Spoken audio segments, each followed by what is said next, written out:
এশিয়ার ছোট্ট দেশ পূর্ব তিমুরে জেনজিদের নেতৃত্বে ফুঁসে উঠেছে জনতা। আইন প্রণেতাদের জন্য বিলাসবহুল টয়োটা প্রাডো গাড়ি কেনার সরকারি সিদ্ধান্ত ঘিরে হাজারো মানুষ রাস্তায় নেমে বিক্ষোভ করেছেন।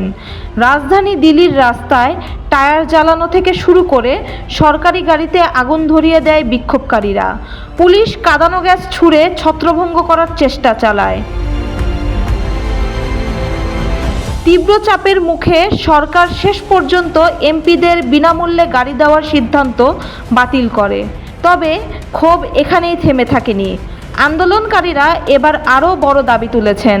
সাবেক এমপিদের আজীবন পেনশন সুবিধা বাতিল করতে হবে। এক বিক্ষোভকারী ক্ষোভ প্রকাশ করে বলেন, জনগণ কষ্টে দিন কাটাচ্ছে, অথচ এমপিরা বিলাসবহুল গাড়ি কিনতে মরিয়া। তথ্য বলছে, পূর্ব তিমুরের এমপিদের বার্ষিক বেতন গড়ে $36,000, যা দেশের গড় আয়ের 12 গুণ। অথচ শিক্ষা, পানি, স্যানিটেশন কোনো ক্ষেত্রেই সাধারণ মানুষ পর্যাপ্ত সুবিধা পাচ্ছে না। জাতিসংঘের তথ্য অনুযায়ী দেশটির 70%-এরও বেশি মানুষের বয়স 35 বছরের নিচে। তাই বিশাল তরুণ জনগোষ্ঠী আজকের এই আন্দোলনের মূল চালিকা শক্তি।